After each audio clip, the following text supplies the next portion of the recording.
And it's a huge advantage if you have somebody who can be recognised as that, and not just in your country, but around the world. People don't change that much. I think they recognise those people whose commitment has been constant. There is a moment in every royal story where the rules stop being written in ink and start being written in silence. A glance across a banquet table, a tiara placed on one head and pointedly left off another, a request made behind closed palace doors and flatly denied. That moment happened, and the woman at the center of it wasn't the king. It wasn't Catherine. It wasn't even Camilla, though she desperately wanted to be. It was Princess Anne, tough, unyielding, fiercely protective of what Diana left behind. And when Camilla reportedly came asking, when the Queen Consort of England herself reportedly reached toward the most emotionally charged piece of jewelry in the entire royal collection, Princess Anne said no.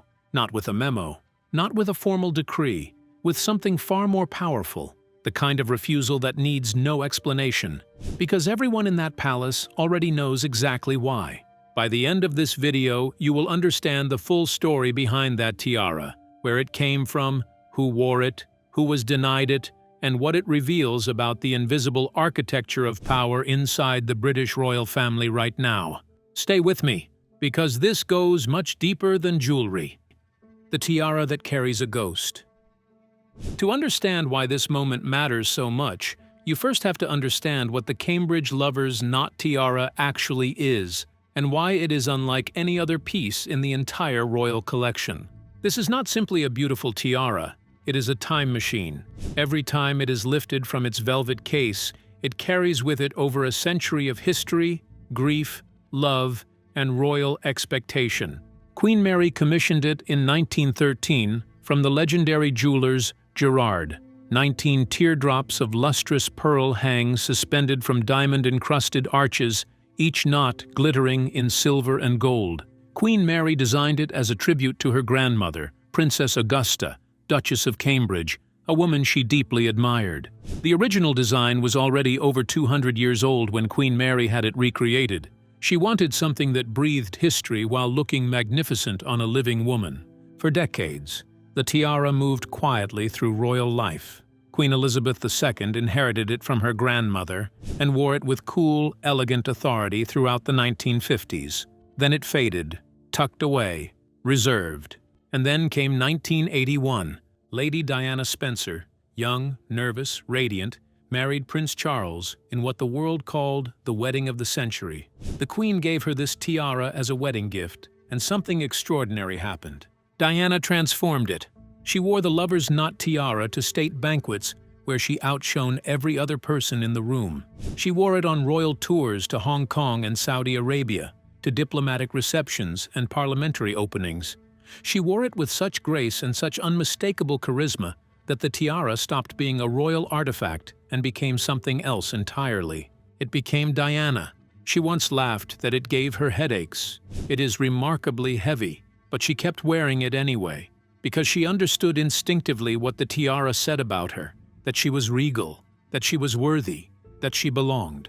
When Diana died in that Paris tunnel in August 1997, the Diana, Princess of Wales, has been killed in a car accident. Diana has been killed. Dodi Fayed also died, as did. The tiara returned to the royal vault, and there it stayed, untouched, unseen, for 18 long years, as if the palace itself was in mourning, as if no one could quite bring themselves to place it on another woman's head. For nearly 2 decades, the Cambridge Lovers' Knot sat in silence. And here is the question I want you to sit with as we move forward. In those 18 years, was anyone asking to wear it? How the vault actually works. Before we get to the confrontation that shook the palace, you need to understand something that most people get completely wrong about royal jewelry. People imagine the royal jewels as something like a shared wardrobe. Senior royals dipping in and out, borrowing freely, trading pieces like accessories. That is not how it works. Not even close. The British royal jewelry collection is divided into distinct categories, each with its own rules, its own custodians, and its own deeply felt emotional weight. Some pieces are crown property, constitutional heirlooms that belong to the monarchy itself, passing from sovereign to sovereign with the throne. These cannot be sold, gifted, or diverted. They belong to the institution, not the individual. Other pieces are personal property, jewelry owned outright by individual royals, inherited through family lines or purchased privately. These are theirs to do with as they please. And then there is the middle category, the most complicated category, pieces that belong to the reigning monarch and are loaned out to family members for state occasions. The Cambridge Lovers' Knot tiara sits here. It belonged to Queen Elizabeth II. It now belongs to King Charles III. Here is what that means in practice. King Charles has the final authority over who wears it, but that authority is rarely exercised as a direct order. What actually governs tiara choices at the highest levels of the British monarchy is something far more nuanced, far more psychological, and far more interesting than a royal command. It is an understanding. Senior royal women choose their tiaras based on three invisible forces: what is appropriate for the occasion, what their personal taste dictates, and, crucially, an unspoken awareness of which pieces carry emotional significance for specific people, living and dead. No one issues a memo saying, "Do not touch Diana's tiara." No one needs to. The emotional geography of the royal family makes that boundary as clear as a locked door. Princess Anne cannot unilaterally transfer a tiara to Catherine. She cannot legally block Camilla from wearing one. Those are not her powers. What she has, and this is the key, is something arguably more powerful than legal authority. She has moral authority. She has the weight of her proximity to Diana's memory. She has the unspoken trust of the family that she will guard certain things fiercely. And when Princess Anne speaks, even in a palace corridor, even in a quiet conversation over tea, people listen. Now ask yourself, what exactly did Camilla ask for? And why did Anne refuse? Camilla's world of tiaras. Let's be clear about one thing before we go further. Camilla is not lacking for beautiful tiaras. She is, by any objective measure, one of the most lavishly crowned women in the world. Her personal favorite is the Greville tiara, a breathtaking diamond honeycomb design created by Boucheron for Dame Margaret Greville, one of the most celebrated Edwardian hostesses in Britain. Dame Greville left it to the Queen Mother in 1942, and it eventually passed to Camilla. She wears it constantly, to state dinners, to the state opening of Parliament, to the most significant events in the royal calendar. It has become, in its own right, as synonymous with Camilla as the Lover's Knot was with Diana. Camilla also wears the Delhi Durbar tiara, created for Queen Mary in 1911. She has worn the Belgian sapphire tiara, unveiled dramatically at King Charles's very first state banquet, and most recently, Queen Alexandra's Kokoshnik tiara, a staggering piece featuring over 400 diamonds that hadn't been seen publicly since Queen Elizabeth wore it in 2015. In November 2025, she debuted the Greville Emerald Kokoshnik tiara at the diplomatic reception, a piece with deep personal history worn by Princess Eugenie at her own 2018 wedding. Camilla has no shortage. She has extraordinary pieces, rare pieces, historically significant pieces. She is building her own tiara legacy with confidence and sophistication. So why would she want the Lover's Knot? That is the question that haunts this story. And the answer, when you sit with it, reveals something uncomfortable about the dynamics at play in that palace. Some palace insiders suggest it was never truly about the tiara itself. It was about what wearing it would mean. If Camilla, now Queen Consort, the highest-ranking woman in the land after the king, wore the Cambridge Lovers' Knot in public, it would send a message about ownership, about succession, about who Diana was and who has replaced her. Wearing Diana's tiara would not just be a fashion choice, it would be a statement. And Princess Anne, who watched Diana suffer, who understood what Diana meant to the public, who carries her own complex and deeply private grief about her sister-in-law, was never going to allow that statement to be made. Did Camilla genuinely not see this coming? Or did she ask knowing exactly what the answer would be, and expecting to be surprised when someone finally said it out loud? Princess Anne, the Iron Guardian. To understand Princess Anne's role in this story, you have to understand who Princess Anne is. She is 74 years old and has been working in the service of the crown since before most of the world's current celebrities were born. She carries out more royal engagements each year than almost any other member of the family. She does not seek attention. She does not perform emotion. She does not waste words. Princess Anne is the keeper of the old code, the royal who remembers what the institution was before it became a global media spectacle. She was there when Charles and Diana married. She was there when things fell apart. She was there in the terrible days after the Paris crash, when the family was pilloried in the press for its apparent coldness. She has watched the monarchy nearly destroy itself through a failure to understand the public, and she has watched it slowly, painfully rebuild. Her relationship with Diana during their lifetimes was not simple. They came from different worlds, different temperaments. Anne was never effusive. Diana ran on emotion and instinct. But death has a way of clarifying things, and what Princess Anne has become, in the years since Diana's death, is one of the fiercest protectors of Diana's legacy within the family itself. Not by speaking about it. Anne never speaks publicly about it, but in the choices she makes, in the quiet positions she takes, she has made it clear. Diana's memory is not up for negotiation. When Catherine first began to wear the lover's knot tiara in 2015, there is every reason to believe Anne approved. Catherine was Diana's direct successor as Princess of Wales. The same title, the same role, the same responsibilities. Catherine wearing that tiara was not appropriation.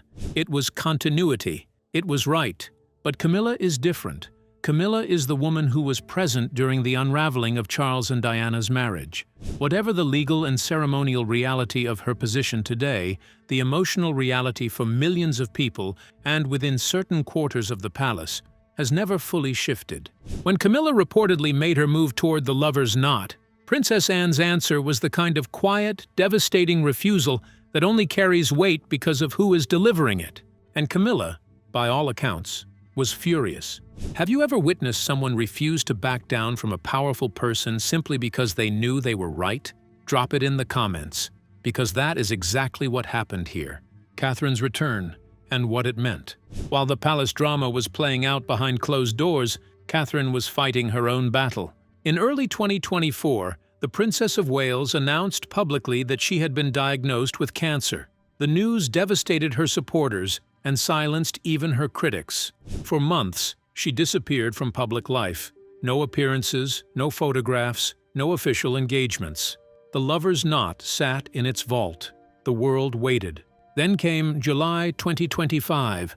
At the French state banquet at Windsor Castle, Catherine walked in wearing a crimson Giovanna gown with a sweeping cape, and on her head, glittering under the chandeliers as if it had never been away, the Cambridge lover's knot tiara. The internet did not simply react, it erupted. People wept. Fashion journalists called it one of the defining royal moments of the decade. Brigitte Macron, wife of the French president, was photographed looking at Catherine with undisguised admiration. Every major news outlet in the world ran the image. And what almost every headline instinctively reached for, even the ones that tried not to, was Diana. She looked like Diana. She moved like Diana. And she was wearing Diana's tiara. 2 months later, in September 2025, Catherine wore it again, this time at the U.S. state banquet honoring President Donald Trump. She arrived in a golden lace gown. Trump reportedly said she looked radiant, so healthy, and so beautiful. Prince William sat nearby. Queen Camilla was present. Melania Trump was present. And Catherine, in Diana's tiara, commanded every room. Then, in December 2025, Catherine surprised everyone. At the German state banquet, she debuted Queen Victoria's Oriental circlet tiara, rubies and diamonds, unseen in 20 years, beloved by the Queen Mother.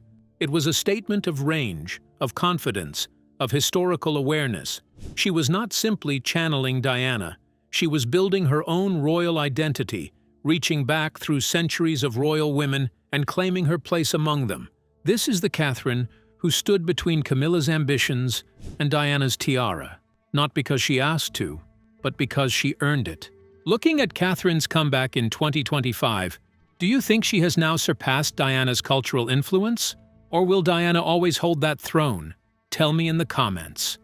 the unspoken rules that run the monarchy. There is something the British monarchy does better than almost any other institution on earth. It communicates without speaking. The choice of a tiara is never just a choice of a tiara. It is a message, carefully composed, delivered to millions of people who may not consciously realize they are receiving it. When Catherine wears the lover's knot, the message is, I am Diana's successor. I carry her legacy with pride and with humility. The work continues. When Camilla wears a rare, newly surfaced piece from the deepest parts of the collection, the message is, I am earning my place. I understand history. I am not here to replace anyone. When Princess Anne wears her diamond festoon tiara, the one gifted to her in 1973, the one she has worn at significant events for over 50 years, the message is, I am constant. I do not perform. I endure. These are not accidents. They are a language, a royal language that has been spoken and refined for centuries. The rule around Diana's tiara is perhaps the most poignant example of this invisible grammar. There is no law preventing Camilla from requesting it, no constitutional clause, no formal prohibition. What there is instead is a collective understanding, shared by every senior royal, by palace advisors, by the women themselves, that certain objects carry emotional weight that transcends their material value. The lover's knot is not just diamonds and pearls. It is grief and grace, and the memory of a woman who wore it with a kind of heartbreaking luminosity. To place it on the wrong head would not simply be a fashion misstep. It would be a desecration. This is something that cannot be taught. It must be felt. And what the story of Princess Anne's refusal reveals is that within the palace, there are still people who feel it, who guard it, who will not allow the monarchy's need for modern reinvention to steamroll over the emotional truth of its own history. The monarchy runs on symbols. Do you think that's a strength or a vulnerability? I'd love your take in the comments. Why Camilla's fury reveals more than she intended. Let us talk about the fury itself, because Camilla's reported reaction to being refused tells us something important. If you are comfortable in your position, if you are secure in your identity and your role, you do not rage at being told you cannot wear a specific tiara. You have a collection of extraordinary pieces. You have access to history-making jewelry. You do not need the one piece in the vault that is charged with the most complicated emotional electricity in the entire monarchy, unless the tiara was never really about the tiara. Camilla has spent the last decade working methodically to rehabilitate her public image. The campaign has been, by many measures, successful. She has thrown herself into literacy advocacy, domestic violence awareness, support for military families. She has shown up. She has done the work. She has been patient in a way that many observers did not expect. And with Charles now on the throne, she holds the highest rank a consort can hold. She is queen. Not queen consort in a diminished sense, queen. Her name appears on official documents, on ceremonial programs, in formal addresses. And yet, the lover's knot remains out of reach. There is a particular kind of frustration that comes from achieving everything and still being told there is one thing you cannot have, not because of law, not because of rank, but because of history, because of a woman who died 28 years ago and whose shadow still stretches across every room in the palace. Camilla's fury, if the reports are accurate, suggests that she has not fully made peace with that shadow, that underneath the carefully managed public narrative of acceptance and reinvention, there is still a part of her that wants the final symbol, the one that would say, definitively, that she has arrived. But that symbol is not available to her. And Princess Anne, who remembers everything, who forgives carefully and guards fiercely, made sure of it. What do you think Camilla's real motivation was? Is this about the tiara, or about something much deeper? Share your thoughts below. What Diana would have thought? This is the question no one can answer, and everyone asks anyway. What would Diana have made of all of this? She would have seen Catherine wearing the lover's knot and felt perhaps something like recognition. Catherine shares Diana's instinct for connection, her ability to make state occasions feel human. She uses her platform to speak about mental health, cancer, early childhood development. She has taken Diana's compassionate approach to royal duty and made it her own. Diana wore the tiara like a crown she had earned. Catherine wears it like a crown she has inherited and is actively working to be worthy of. As for Camilla, Diana was famously devastated by her presence in her marriage. The wounds were real, and they were public. But Diana was also, at her core, a woman who believed in moving forward.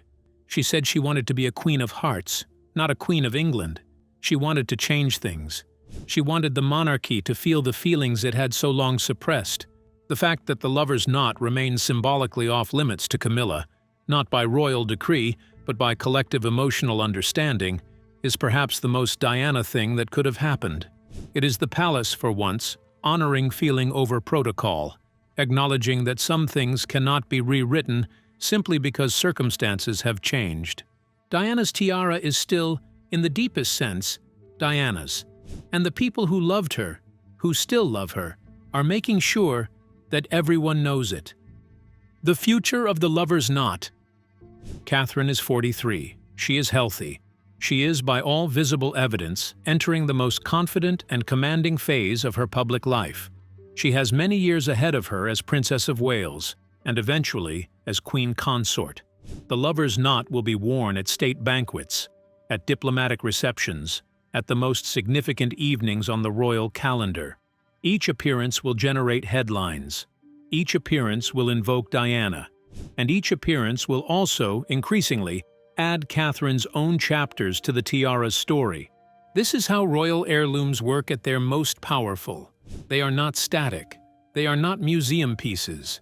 They are living objects that accumulate meaning with every woman who wears them, every occasion they attend, every photograph they appear in.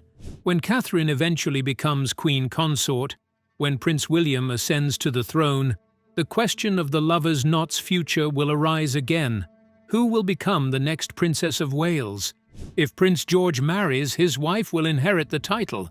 She may, in time, inherit the tiara. Or it may go to Princess Charlotte, now the only daughter of the heir to the throne, a working royal in the making, a young woman who was already wearing a crystal headpiece that looked remarkably tiara-like at her grandfather's coronation in 2023. Charlotte, who carries both Diana's blood and Catherine's raising, who may one day wear the lover's knot as something that is simultaneously inherited and entirely her own. The Spencer tiara, the one Diana wore on her wedding day, will never come to the royal family. It belongs to the Spencer family, kept by Diana's brother Charles Spencer, the 9th Earl Spencer. Rumors have circulated for years that Catherine or Charlotte might one day wear it. They will not. The Spencer family has made this clear.